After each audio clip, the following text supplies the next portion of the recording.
அப்படியானால் மகா மந்திரி விதுரர் அரசர் திருதராஷ்டிரரின் நிழல் என்பது பொய்.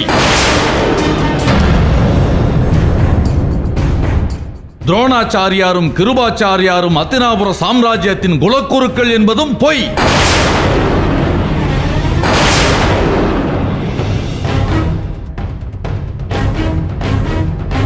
பிதாமகர் பீஷ்மாச்சாரியார் அத்தினாபுரத்தின் காவலன் என்று மார்தட்டிக் கொள்வதும் பொய். உடனே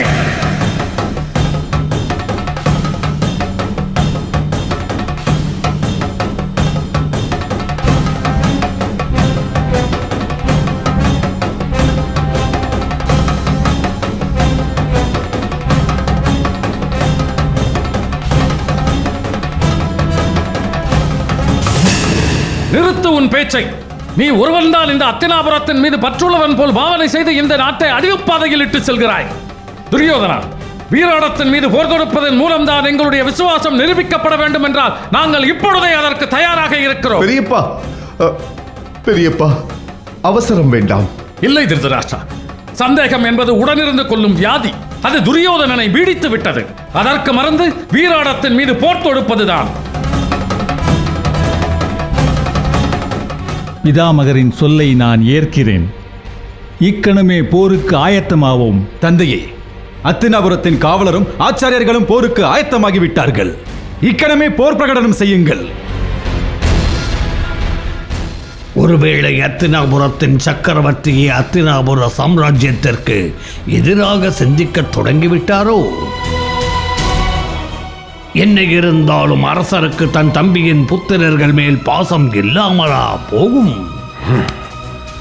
சுசர்மா, நீ உடனே விராடத்தின் மீது போர் தொடு.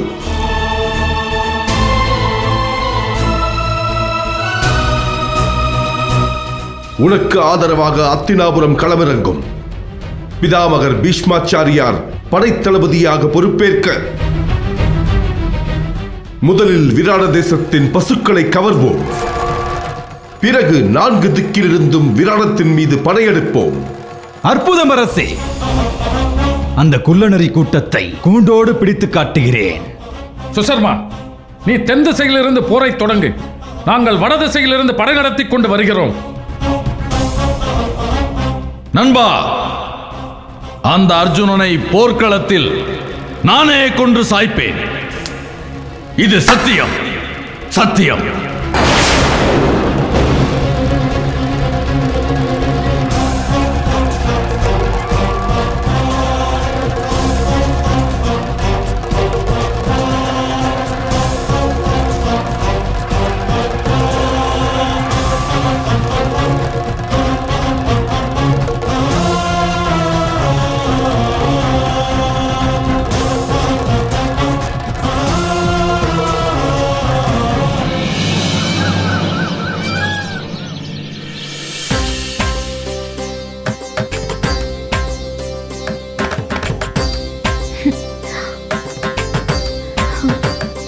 சுவாமி, வாருங்கள் வாருங்கள், அமருங்கள்.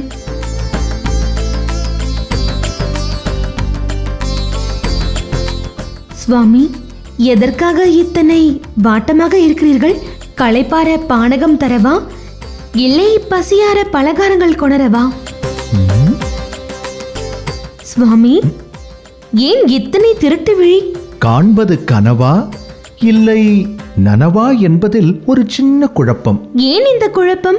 உன்னை நீங்கிச் சென்றதற்காக என் மீது கோபமாயிருப்பாய் என்று எண்ணினேன். ஆனால் நீயோ சாமரம் வீசி வரவேற்கிறாய். உலகத்தையே காக்கும் பரந்தாமன் நீங்கள். உங்களுக்கு 1000 வேலைகள் வெளியே இருக்கும். இதை கூட புரிந்து கொள்ள முடியாத பெண்ணா நான்? நீங்கள் எத்தனை உத்தமர், எப்படிப்பட்ட சத்தியசீலர், எத்தனை சிறந்த கண்ணியவான். ஆஹா, போதும் உன் புகழ்ச்சி. உனக்கு என்ன வேண்டும் பாமா? நேரடியாக கேட்டுவிடு. எனக்கு அச்சமாக இருக்கிறது. அப்படியெல்லாம் ஒன்றுமில்லை சுவாமி, நீங்கள் மட்டுமே எனக்கு வேண்டும். இல்லை இல்லை, ஏதோ இருக்கிறது. இல்லையென்றால் என் மீது அன்பை பொழிந்து இத்தனை புகழ்வாயா? உனக்கு என்ன வேண்டுமோ கேட்டுவிடு, முடிந்தால் தருகிறேன். மீண்டும் சொல்கிறேன், எனக்கு மட்டுமே நீங்கள் வேண்டும். நான் மட்டுமே உனக்கு வேண்டுமா, இல்லை உனக்கு மட்டுமே நான் வேண்டுமா? தெளிவாக கேள். இரண்டுமே தான். புரியவில்லையே. நீங்கள் எனக்கு மட்டுமே உரியவராக இருக்க வேண்டும். எனில் உங்களை இன்னொருவருக்கு தாரை வார்க்கும் அளவிற்கு உங்கள் மீது எனக்கு உரிமை வேண்டும். பாமா, இதென்ன விபரீதம்? என்னை யாருக்கு தாரை வார்க்கப் போகிறாய்? தேவையற்ற கேள்வி இது. நான் கேட்ட உரிமையை எனக்கு தர முடியுமா முடியாதா? முடிந்தால் கூறுங்கள், இல்லை என்றால் என் வழியை நான் பார்த்துக் கொள்கிறேன். அச்சுறுத்தல் கடுமையாக இருக்கிறதே. சரி, என்னை உன் விருப்பப்படி நீ யாருக்கு வேண்டுமானாலும் தாரை வார்க்கலாம். போதுமா? சத்தியம் செய்து கொடுங்கள், அப்போதுதான் உங்களை நம்ப முடியும். என்னை இன்னொருவருக்கு தாரை வார்க்க நானே சம்மதித்து சத்தியம் வேறு செய்து தர வேண்டுமா? முடியுமா முடியாதா? வேறு வழி? என்னை உன் விருப்பப்படி யாருக்கு வேண்டுமானாலும் தாரை வார்க்கலாம். இது சத்தியம். சுவாமி, உங்கள் கருணையே கருணை. நீ புகழும் போதே நான் சுதாரித்திருக்க வேண்டும். சரி, நடப்பது நடக்கட்டும்.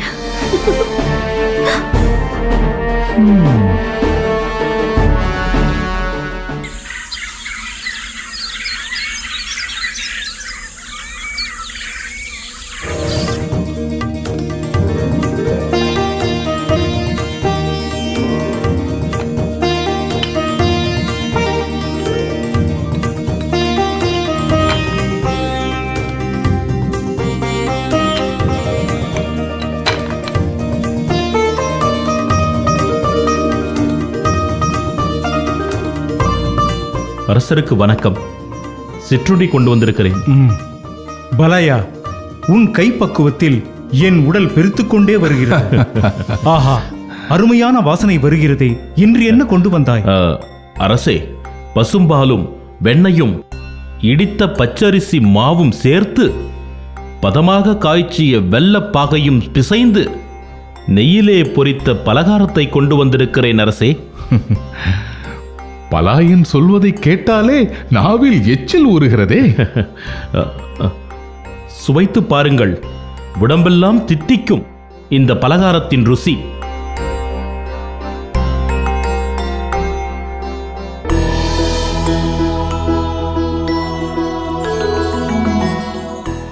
ஆஹா, என்ன சுவை, என்ன சுவை! இதுவரை நான் இப்படிப்பட்ட இனிப்பு பண்டத்தை உண்டதே இல்லை. கங்கப்பட்டரே, நீங்களும் சுவைத்து பாருங்கள்.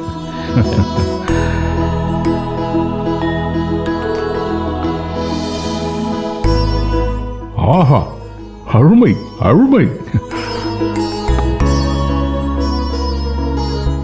அரசருக்கு வெற்றி உண்டாகட்டும். அவசர செய்தியோடு வந்திருக்கிறேன். என்ன செய்தி? திரிகர்த்த தேசத்தின் அரசர் சுசர்மா தென் திசையிலிருந்து படையெடுத்து வருகிறார்.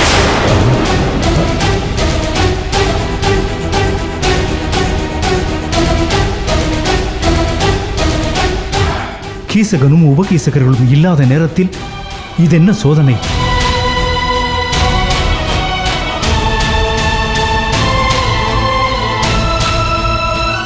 கவலை வேண்டாம் அரசே, வெற்றி உங்களுக்கே உண்டாகும். உதவிக்கு பலாயனை அழைத்துச் செல்லுங்கள். அவன் உங்களுக்கு பக்கபலமாக இருப்பான். பலாயனை ஒரு சமையல்காரனாக மட்டும்தான் உங்களுக்கு தெரியும். அவன் சிறந்த மல்யுத்த வீரன், கதை பயிற்சியில் தேர்ச்சி பெற்றவன், போர் தந்திரங்களை முறைப்படி கற்றுத் தேர்ந்தவன். யுத்த அனுபவம் கூட அவனுக்கு உண்டு. அத்தினாபுரம் சார்பாக பல போர்களில் பங்கேற்றுள்ளான். அரசே, போர்க்குளம் புக எனக்கும் வெகு நாளாய் விருப்பம். என்னையும் தங்களோடு அழைத்துச் செல்லுங்களேன். கங்கப்பட்டரே, நான் போரிலிருந்து நாடு திரும்பும் வரை தாங்கள் தான் இந்த நாட்டை பரிபாலனம் செய்ய வேண்டும். அது என் கடமை அல்லவா? தாங்கள் கவலையின்றி சென்று வென்று வாருங்கள். பலாயா, அரசருக்கு யாதொரு தீங்கும் நேரக்கூடாது. நீயே உறுதுணையாக இருக்க வேண்டும். உத்தரவு பட்டரே. நான் போருக்கு ஆயத்தமாகிறேன். பலாயா, நீயும் என்னுடன் வா. உத்தரவு அரசே.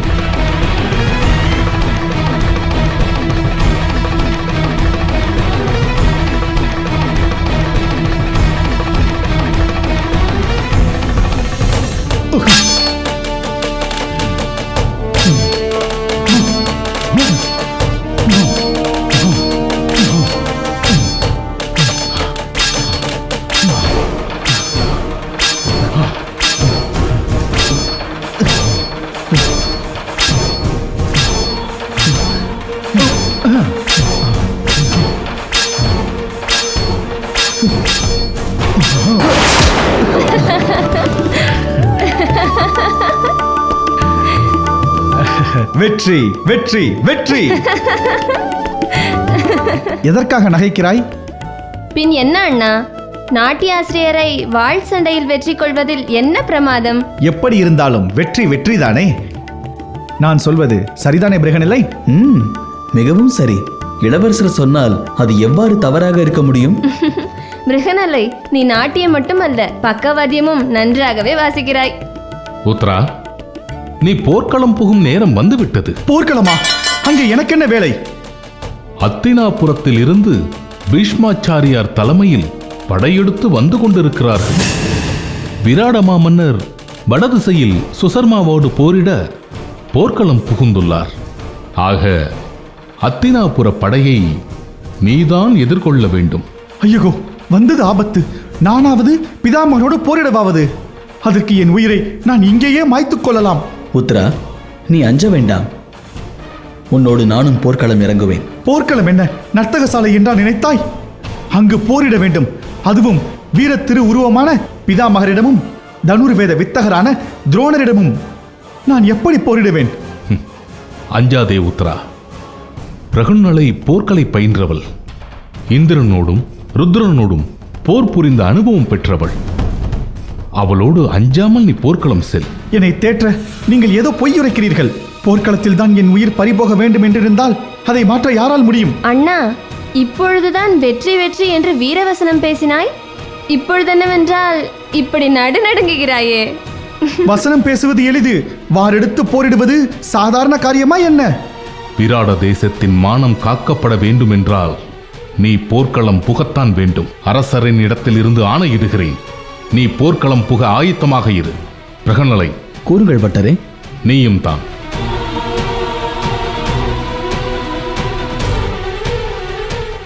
வாளை எடு.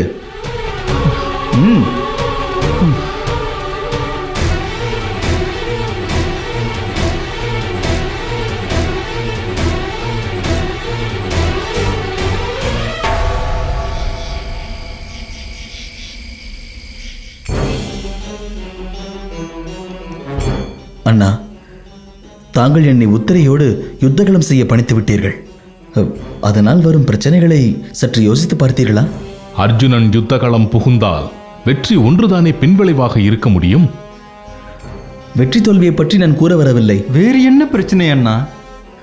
நான் யுத்தகலம் புகுந்தால் அங்கே எனக்கு எதிராக தாத்தா பீஷ்மாச்சாரியா, குலகுரு துரோணர், மேலும் துரியோதனன், துச்சாதனன், கர்ணன் ஆகியோர் இருப்பார்களே. அவர்களோடு யுத்தம் செய்வது குறித்து உனக்கு தயக்கமா அர்ஜுனா? அந்த தயக்கம் ஒருபுறம் இருக்கத்தான் செய்கிறது. ஆனால் அதைவிட முக்கியமான ஒரு பிரச்சனை இருக்கிறது என்பதை தாங்கள் மறந்துவிட்டீர்களா? அதுதான் என்ன பிரச்சனை என்று கேட்கிறேன் அர்ஜுனா. போர்க்களத்தில் நான் நிச்சயம் காண்டீபம் ஏந்த வேண்டியிருக்கும். காண்டீபத்தின் ஓசையை தாத்தாக்களும் குலகுருக்களும் கௌரவர்களும் நன்கு அறிவார்கள். எனவே அவர்கள் நிச்சயம் என்னை அடையாளம் கண்டு கொள்ள வாய்ப்புள்ளது. ஒருவேளை அப்படி என்னை அடையாளம் கண்டு கொண்டால் நாம் மீண்டும் வனவாசம் செல்ல வேண்டும் என்பதை தாங்கள் மறந்துவிட்டீர்களா? நீ கூறுவது உண்மைதான் அர்ஜுனா. இப்படி ஒரு பிரச்சனை இருக்கிறது என்பதை நான் மறந்தே போனேன். விராடத்தை நோக்கி படையெடுத்து வருகிறார்கள் என்பதை கேட்டவுடன் இத்தேசத்தை காக்க வேண்டும் என்பது மட்டுமே எனக்கு தோன்றியது. ஆகவே உன்னை யுத்த களம் செல்ல கட்டளையிட்டேன்.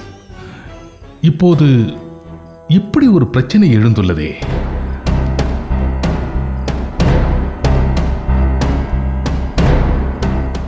அண்ணா, அர்ஜுனனை யார் அடையாளம் கண்டு கொண்டாலும் கவலைப்பட வேண்டாம். என்ன கூறுகிறாய் சகாதேவா? ஆமாம், நம்முடைய அஞ்ஞாதவாச காலம் நேற்றோடு முடிந்துவிட்டது. ஆகவே தங்களை யாரும் அடையாளம் கண்டு கொண்டாலும் இனி பிரச்சனை இல்லை. அப்படியா? இதை நீ முன்பே கூறியிருக்கலாமே. நாம் பாண்டவர்களாகவே இந்த உலகிற்கு வெளிப்பட்டிருக்கலாமே. அண்ணா, அதை கூறாததற்கு என்னை மன்னிக்க வேண்டும். ஆனால் அதற்கும் ஒரு காரணம் உண்டு. என்ன காரணம்? அண்ணா, பாண்டவர்களாகிய நாம் ஐவரும் ஒரே நேரத்தில் வெளிப்பட வேண்டும் என்று தாங்கள் முன்பே கூறியிருந்தீர்கள். ஆனால் இப்போது பீமண்ணா யுத்த களத்தில் இருக்கிறார். நாம் அவர் வரும் வரை காத்திருக்கலாம் என்றுதான் நான் தங்களிடம் எதுவும் கூறவில்லை.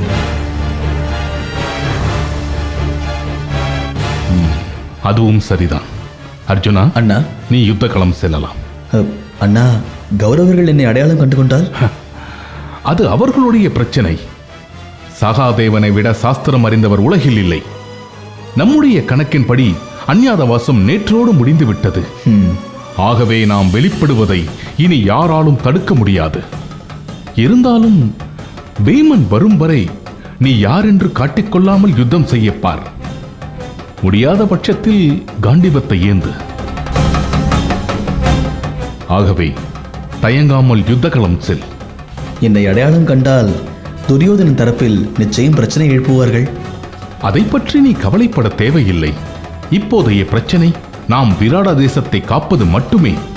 ஆகவே நீ குழப்பத்தை தவிர்த்து யுத்தகளம் சென்று வெற்றியை விராட தேசத்திற்கு காணிக்கையாக்கு. தாங்கள் இத்தனை கூறும்போது என்னால் மறுக்க முடியுமா அண்ணா? தங்களின் கட்டளைப்படியே நான் கண்டிப்பாக யுத்தகளம் செல்வேன். வெற்றியை தங்கள் பாதங்களில் சமர்ப்பிப்பேன். வெற்றி உனதாகட்டும் அர்ஜுனா.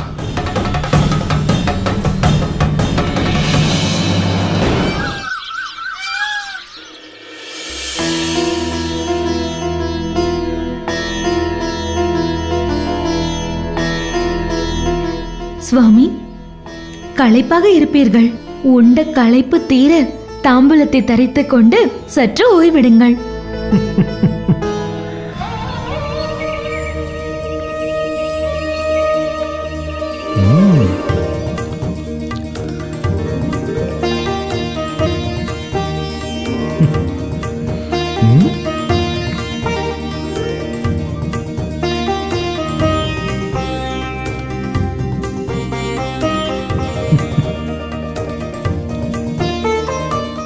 பாமா, யாரை தேடுகிறாய்?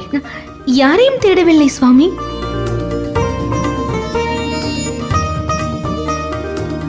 நாராயண நாராயண.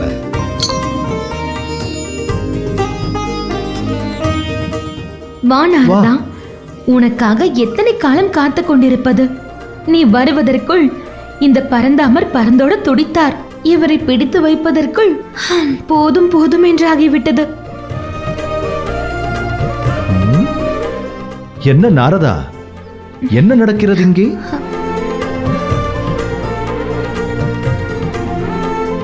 பரந்தாமா, நான் ஏதும் அறியேன். தாயே, என்னை எதற்காக இங்கே அழைத்தீர்கள்? நாரதா, நான் உனக்கு ஒன்றை தானமாக கொடுப்பேன்.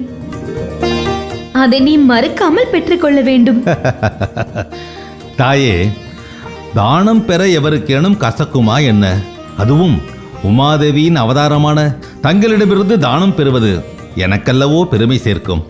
ஆமாம், எதை தானமாக தரப்போகிறீர்கள்? பொன்னையா, பொருளையா? அதை அறிந்தால் நீ வியந்து போவாயே. பாமா, அப்படி என்ன இந்த நாரதன் சாதித்து விட்டான்? அவனுக்கு எதை தானமாக கொடுக்க போகிறாய்? அதை பொறுத்திருந்து பாருங்கள், நீங்களும் வியந்து போவீர்கள். தாயே, என்னால் ஆர்வத்தை கட்டுப்படுத்த முடியவில்லை. எதை தானமாக தரப்போகிறீர்கள்? சொல்லுங்கள் தாயே.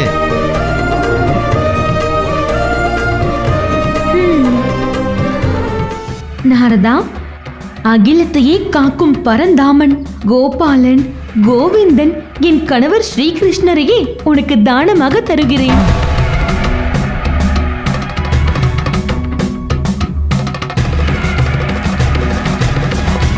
தாயே, இது என்ன விபரீதம்? நான் அனுதினமும் வணங்கும் பரந்தாமனையே நான் தானமாக பெறுவதா? உங்கள் விளையாட்டிற்கு நான் வரவில்லை. என்னை விட்டுவிடுங்கள், நான் வருகிறேன். நாரதா, நில்.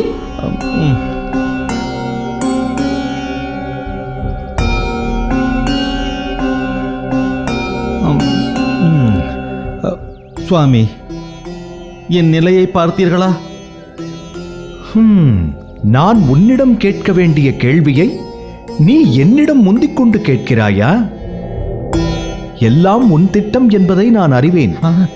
பார்த்தீர்களா தாயே, பரந்தாமன் என் மீது சினம் கொள்கிறார், என் மீதே சந்தேகப்படுகிறார். சுவாமி, நான் மழை நீரைப் போல அப்பழுக்கற்றவன். அஞ்சாதே நாரதா, சற்று நேரத்திற்கு நீ ஸ்ரீகிருஷ்ணரை தானமாக பெற்றுக்கொள். நான் உன்னிடமிருந்து விலை கொடுத்து அவரை மீட்டு விடுகிறேன். அதன் பிறகு அவர் எனக்கு மட்டுமே சொந்தமாகி விடுவார்.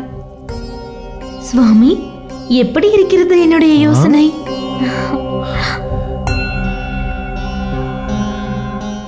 ஆக என்னை விலைக்கு வாங்கும் பண்டமாக்கி விட்டாய், அப்படித்தானே பாமா? உங்களை எனக்கே சொந்தமாக்கிக் கொள்ள வேறு வழி தெரியவில்லையே சுவாமி. நாரதா, தானம் பெற தயாரா?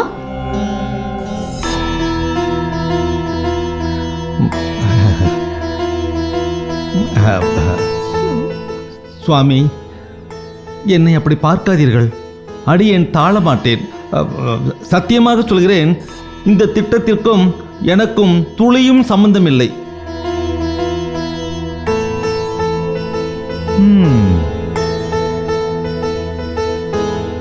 நாடகத்தை தொடங்கிவிட்டீர்கள், அதை எதற்கு பாதியில் நிறுத்த வேண்டும்?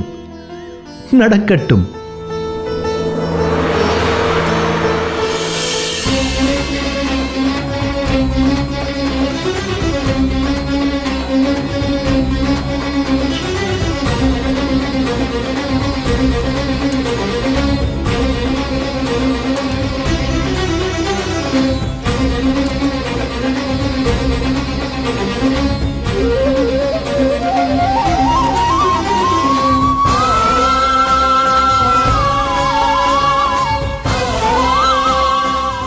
என் கணவர் ஸ்ரீகிருஷ்ணரை பாமாவாகிய நான் நாரதராகிய உனக்கு தானமாக கொடுக்கிறேன்.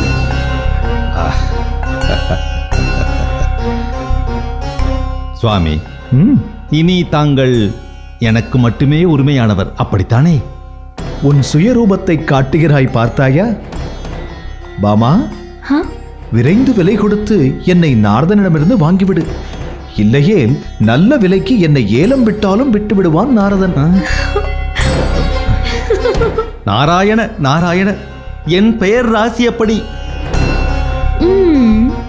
நாரதா, பொன்னையும் ரத்தினங்களையும் ஸ்ரீ கிருஷ்ணரின் எடைக்கு நிகராக கொடுத்து ஒரு நல்ல நாளில் அவரை உன்னிடம் இருந்து நான் விலைக்கு வாங்கிக் கொள்கிறேன். தாயே, இந்த ஒப்பந்தத்தை நானும் ஏற்றுக்கொள்கிறேன்.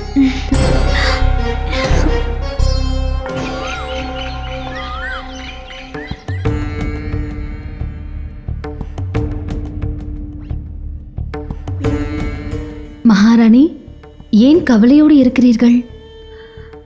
தந்தை ஒரு திக்கில், மகன் ஒரு திக்கில் என்று யுத்த களத்தில் நிற்கிறார்கள். அவர்களுக்கு என்ன ஆகுமோ என்னமோ. என் மகனோ அப்பாவி, அவனுக்கு எந்த ஊரும் நேர்ந்து விடக்கூடாது. மகாராணி, கவலைப்பட வேண்டாம். நிச்சயம் அரசரும் இளவரசரும் வெற்றியோடு திரும்புவார்கள். மகாராணிக்கு வணக்கம். அரசர் வெற்றியோடு நாடு திரும்பியுள்ளார்.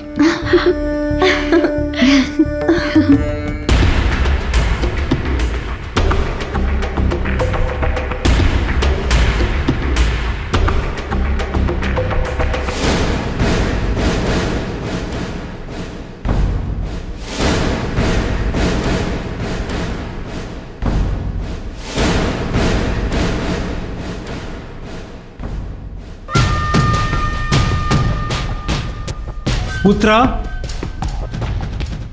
உத்ரா.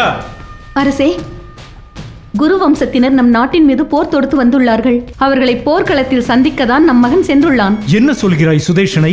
குரு வம்சத்துடன் உத்திரன் போர் புரிவதா? பீஷ்மாச்சாரியாரின் கடும் பார்வையை கூட எதிர்கொள்ள முடியாத பாலகன் அவன். கௌரவ சேனையோடு மோதுவது எளிதான காரியமா?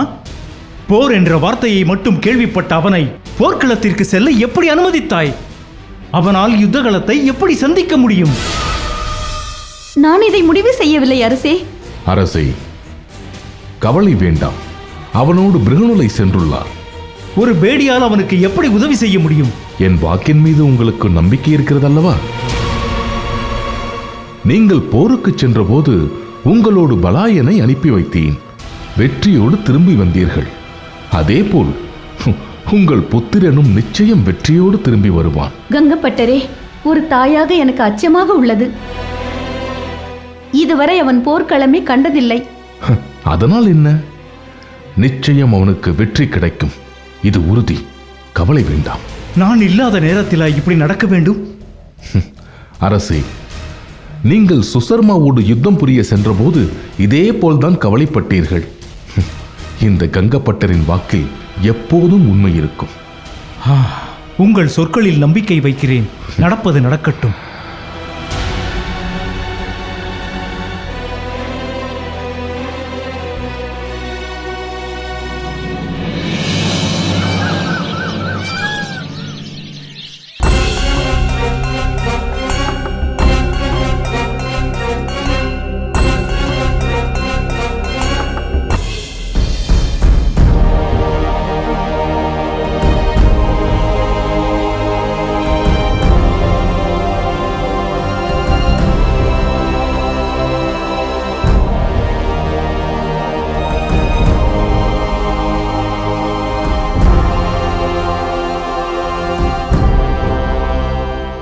சுவாமி, நான் இதற்கு ஒப்புக்கொள்ள மாட்டேன். நான் ஒருபோதும் தங்களை தானம் தர சம்மதிக்க மாட்டேன்.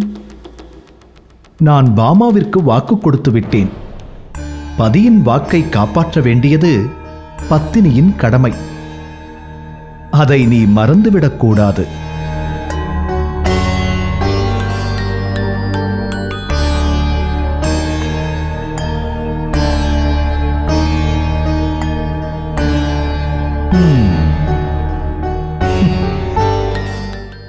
துலாபாரம் ஆரம்பமாகட்டும்.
இதற்குத்தான் அப்பொழுதே இந்த விளையாட்டெல்லாம் வேண்டாம் என்று சொன்னேன். கேட்டீர்களா? இப்பொழுது பார்த்தீர்களா? போதும் நாரதா, உன் நடிப்பை இத்தோடு நிறுத்திக்கொள். இனி ஆக வேண்டிய காரியத்தை பார். ஐயோ, துலாபாரம் சமனாக மறுக்கிறது. இப்பொழுது எதை கொண்டு தராசின் மறுபக்கத்தை நிரப்புவது? நீதானே பிரச்சனையை தொடங்கினாய். நீயே இதற்கொரு தீர்வை காண்.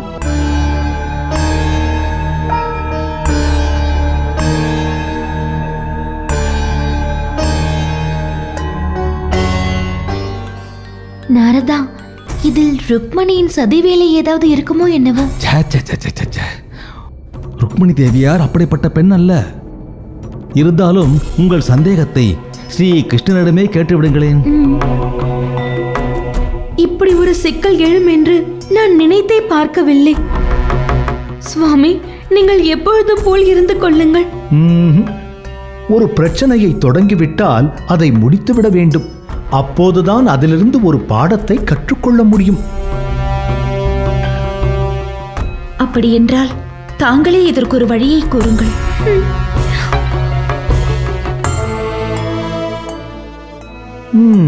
ஆயர்பாடியில் இருக்கும் ராதா ஒருத்தியால் மட்டுமே இந்த பிரச்சனைக்கு தீர்வு காண முடியும். ராதாவா?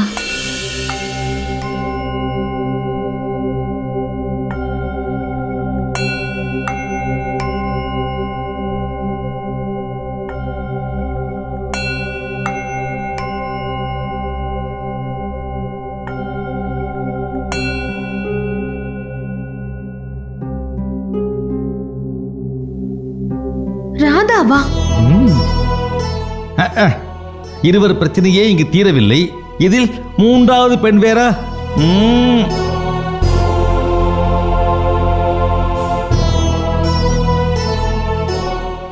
ராதாவை அழைத்து வருவதை தவிர வேறு வழியில்லை.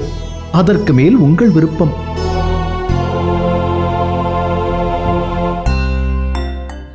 நான் தான் இத்தனை பிரச்சனைகளுக்கும் காரணம். நானே ராதாவை தேடிச் செல்கிறேன்.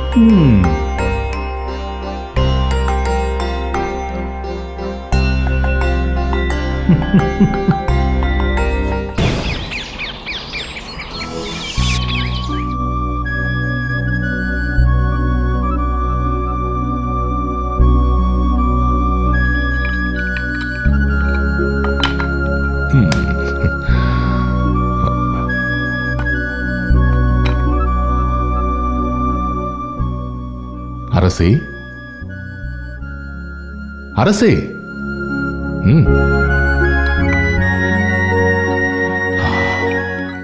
நான் இங்கு கவலையின்றி பகடை விளையாடிக் கொண்டிருக்கிறேன்.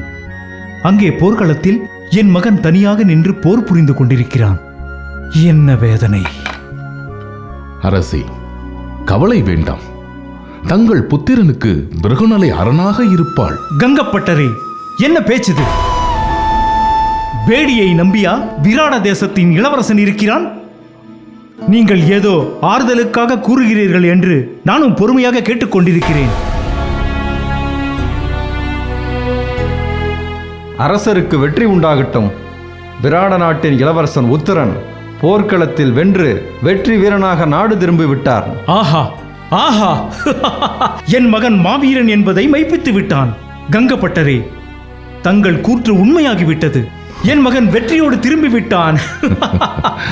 நான் தான் அப்போதே சொன்னேன் அல்லவா, பிருகுநலை சென்றால் வெற்றி நிச்சயம்.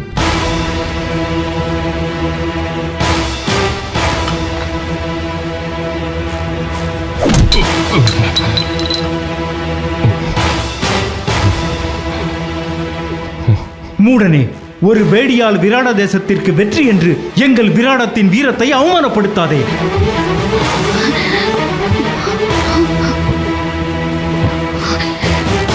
மணிப்பெண்ணே, உன் வேலையை பார். விராடத்தின் வீரத்தை இகழ்ந்த இவனுக்கு என்ன பணிவிடை? அரசே, இவர் தர்மத்தின் மறு உருவம். இவர் உடலில் இருந்து எத்தனை துளி உதிரம் இந்த மண்ணில் விழுகிறதோ அத்தனை ஆண்டுகளும் மழை பெய்யாமல் பொய்த்து போகும். ஆகவேதான் அது நிலத்தில் சிந்தாமல் கரத்தில் ஏந்தினேன். வேடிக்கையாக இருக்கிறது. இவன் என்ன கடவுளா?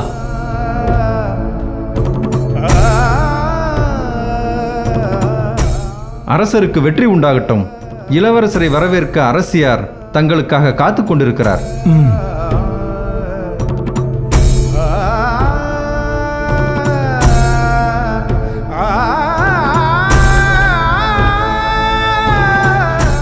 சைதல்லரி, உடனே சென்று அர்ஜுனனை உள்ளே வராமல் தடுத்து விடு. காரணம்?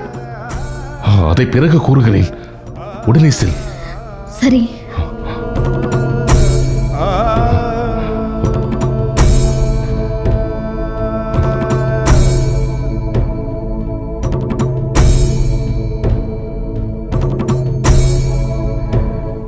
கங்கப்பட்டரே,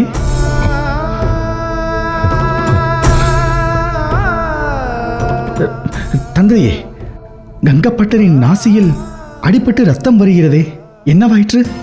உன் வீரத்தை குறை கூறியதால் நான் தான் அடித்து விட்டேன். என்னது, கங்கப்பட்டரை தாங்கள் அடித்து விட்டீர்களா?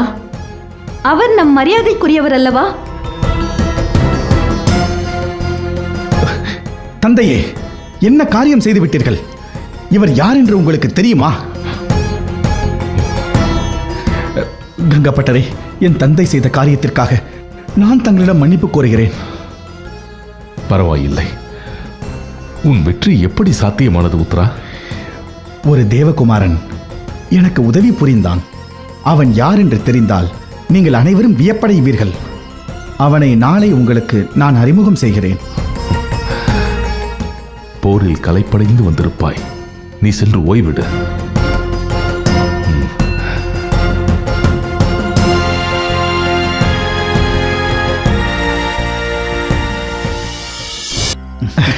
அண்ணா, தாங்கள் சுசர்மாவை எவ்வாறு எதிர்கொண்டீர்கள்? ஒரு நிலையில் என்னிடம் வந்து வசமாக சிக்கினான். நான் கதையை பலம் கொண்ட மட்டும் ஓங்க அவன் மூர்ச்சையாகி ரதத்திலேயே விழுந்து விட்டான். எனில் அச்சுறுத்தியே போரில் வென்று விட்டீர்கள், அப்படித்தானே? உண்டது செரிக்க சிறிது யுத்தமும் செய்தேன். அர்ஜுனா, உன் யுத்தம் எப்படி? அதை ஏன் கேட்கிறீர்கள் பீமண்ணா? ஒரு பக்கம் பீஷ்மர், ஒரு பக்கம் துரோணர், மறுபக்கம் கிருபாச்சாரியார், இன்னொரு புறம் துரியோதனன், கர்ணன் மற்றும் துச்சாதனன். அதோடு அத்தினாபுர சாம்ராஜ்யமே கூடி நின்றது.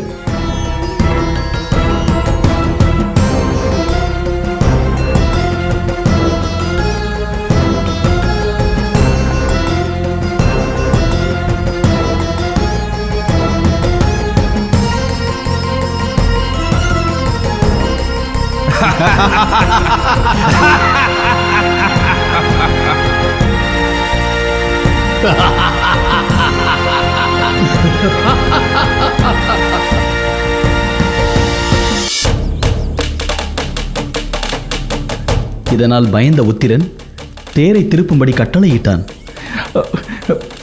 பகனிலை, எனக்கு பயமாக இருக்கிறது. உடனடியாக விராட தேசம் சென்று விடுவோமா?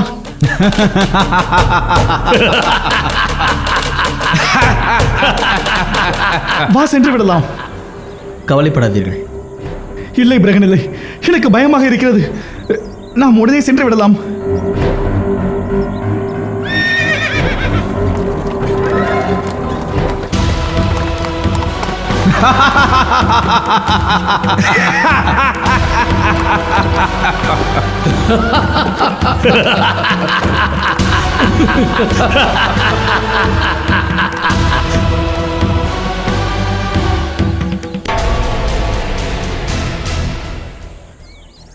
பயந்தாங்கோலிகள். போருக்கு அஞ்சிய உத்திரனை வன்னி மரத்தருகே அழைத்துச் சென்றேன்.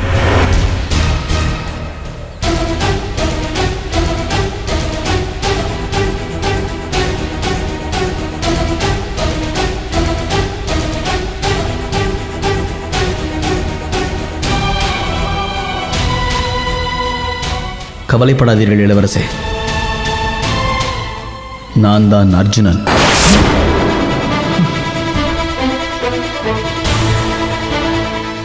அஞ்ஞாதவாசத்தை முடிப்பதற்காகவே பிரகனிலை வேடமிட்டேன்.